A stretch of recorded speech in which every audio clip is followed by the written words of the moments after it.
Hi, I'm Chris McCoy, and welcome to the Memphis Flyer podcast. Every week, we jump on here to tell you about what's in the paper and what's going on in Memphis. And I have a very special guest today. My name is Erika Konig, and I'm with the Institute for Public Service Reporting. And Erika has written a cover story this week. It's called Ice Crackdown. It pretty much talks about the recent ICE crackdown and the impact it's having on families. There has not been a lot of reporting in Memphis about this issue. I mean, there's been a lot of reporting nationally, but not locally. So tell me, how did you approach this story?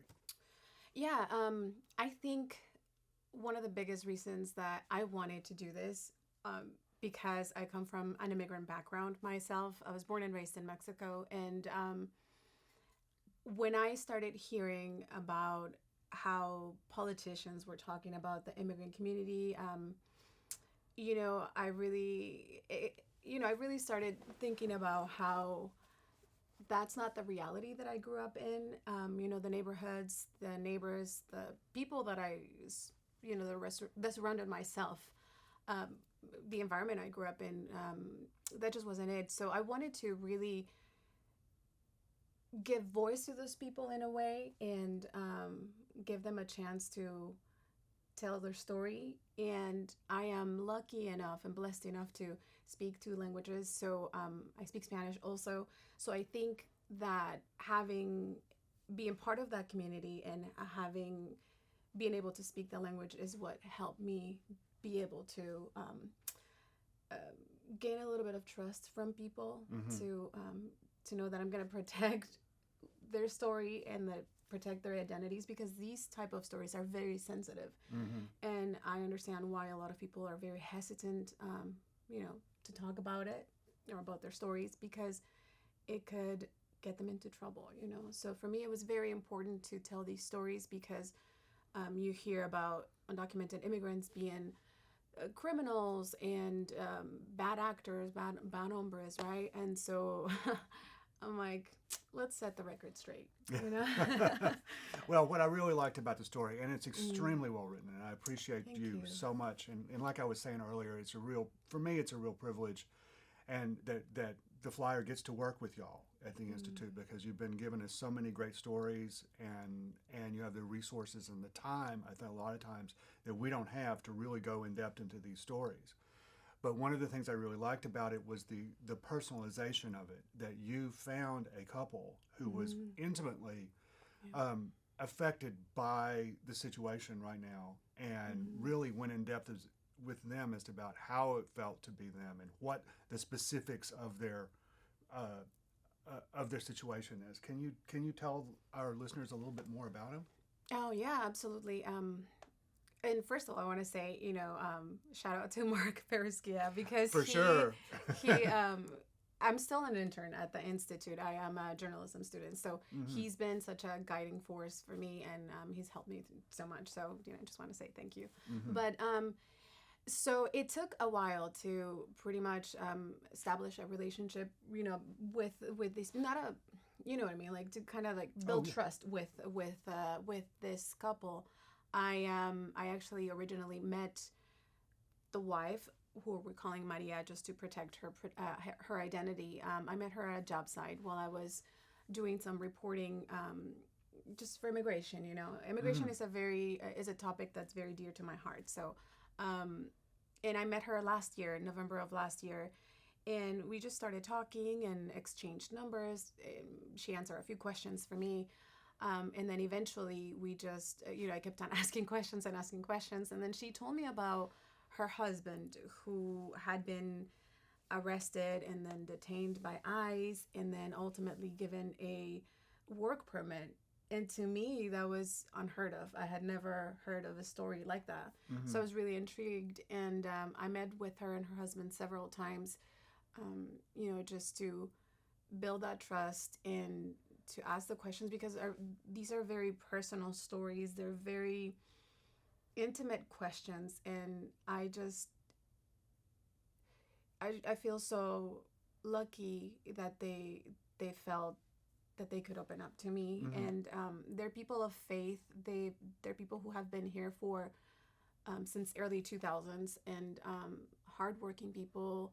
They have children who are U.S. citizens, and they try to live their life as best as they can, doing things as the right way in what's available to them, Right, yeah. even though they have no documents here. Well, the husband now does. He has a work permit right now, but they try to be role model citizens, just because they're good people. Yeah. They are good people.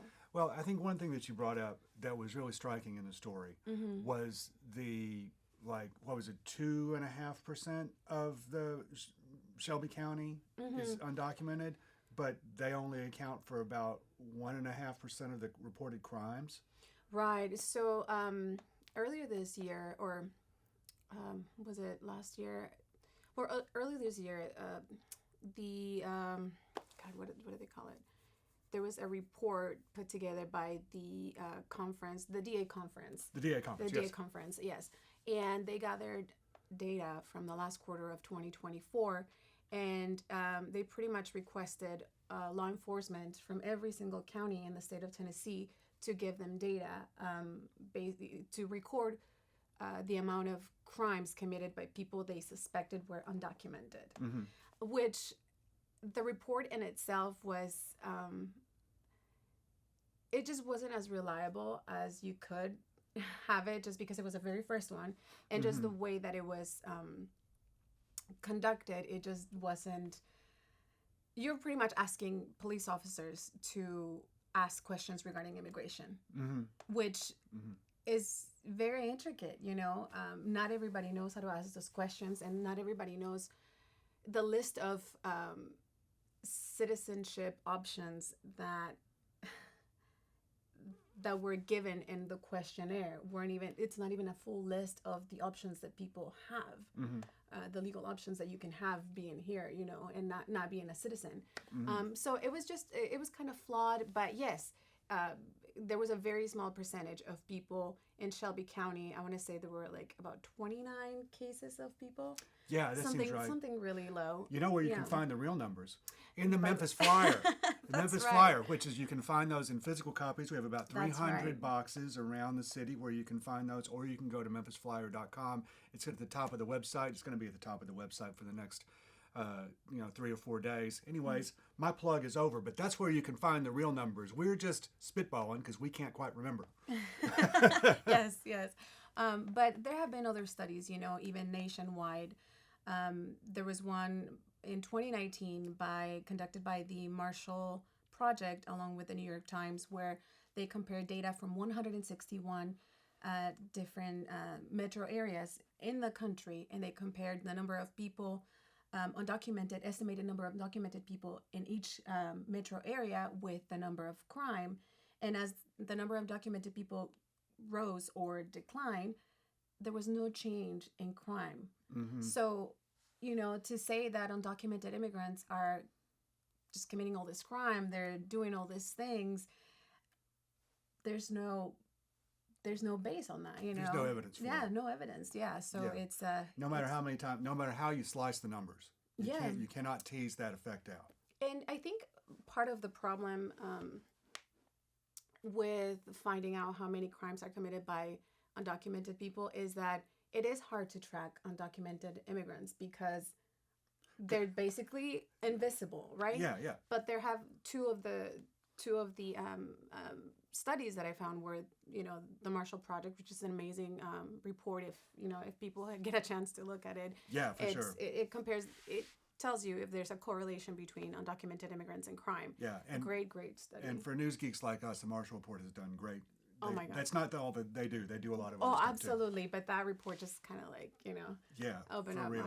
And then there was another study from 2002 to 2018 conducted by the National Institute of Justice, and they compared crime data in Texas between 3 different groups. There were undocumented people, undocumented immigrants with documents, and U.S. citizens. And again, the data showed for 6 years straight, it showed that undocumented immigrants committed far less crimes than the other two groups. And immigrants with documents also committed less crimes, but it was always the U.S. citizens who are more prone to. Well, as a U.S. citizen, I totally believe that. Well, and there's a reason for it. There's a reason for it because people who are not from the U.S., they know that you have to be on your best behavior because you're here as, this is, you're here as a guest, right? Right, and you can get thrown out. Yeah, and that's specifically the case for undocumented immigrants because they know that any little mistake is going to get them removed from the country. And if you already risked it all to come here, why would you want to commit a petty crime or even a big crime, because it just doesn't make any sense because then you'll end up back where you didn't want to go. Right. And the thing that really stood out to me, a lot of things stood out to me about this story, but one of the things that really stood out to me was the father, like, who got a reprieve, who got a work permit, and who was like, I just want to stay here with my kids. Yeah. And it's like every day, he was just like, one more day with my kids. That's where his mind is at. And to me, it's beautiful that, and it's also like telling that this is just a human being, and I feel like so much, we're just seeing people being dehumanized all the time to serve a political project, a particular political project, and it's disgusting to me and it's un-American. And especially because to me, one of the essence of America is immigration. And is like, tired, poor, and hungry, Right. George Washington said he hoped that America became a haven for the world's oppressed. Mm-hmm. George Washington said that. Right. So it's very frustrating. The Statue of Liberty. The Statue of Liberty. Yeah. Come on. Yeah.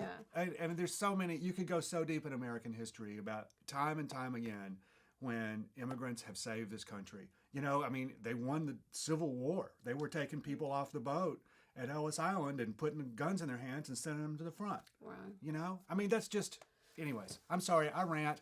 I rant. Your calmness and objectivity are a example to me.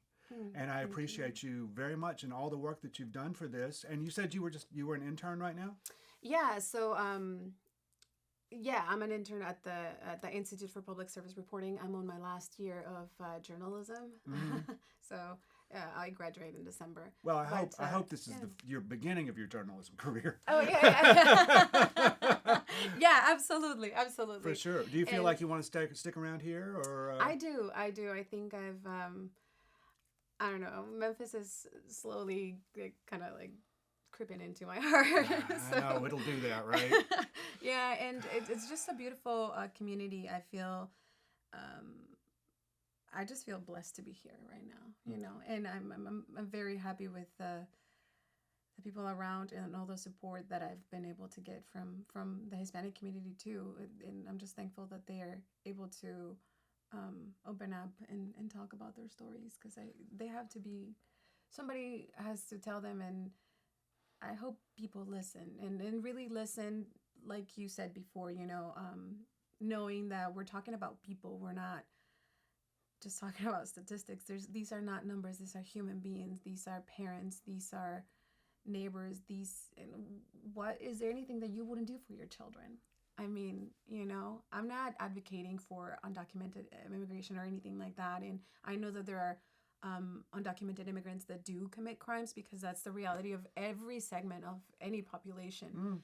But, most people come to this country because they want a better opportunity, And also, never forget that in the last year of the Biden administration, they tried to because what's really needed is a comprehensive immigration reform. Right. Because one thing that you brought up was that it's difficult to even collect this information because there are so many different categories, and there's and it's like, oh well, if people would just do the right thing, but the right thing is not even it's not clear for a lot of people. Yeah, and then I think there's a lot of misconceptions about why do people come here undocumented.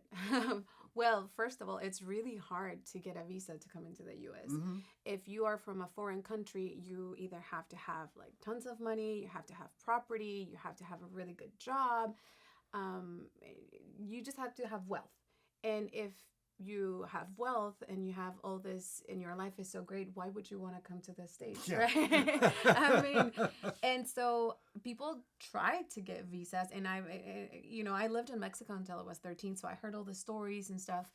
But it is very difficult. That is why sometimes people have no other option but to leave. And believe me, nobody wants to leave everything behind, leave the comfort of their home, their family who they might never see again, their children, and coming to a foreign country where you're going to be discriminated against, because that's just the nature of any country, really. Mm-hmm. And then coming to a country where you don't speak the language. I mean, why would you put yourself in such a vulnerable position if you had other options, So Right. most of the time it's the only option they have available, So I'm not saying, again, I'm not advocating for that, but I think people need to understand that sometimes that's the only option people have, and why would you risk your life doing it? Because many times there's a 50-50 chance you either make it or you don't, Yeah. Well, Erika, thank you so much for being on the show this week. This has been the Memphis Flyer podcast. Pick up a Memphis Flyer. Check out this story. It's amazing. And we will see you next week on the Memphis Flyer podcast.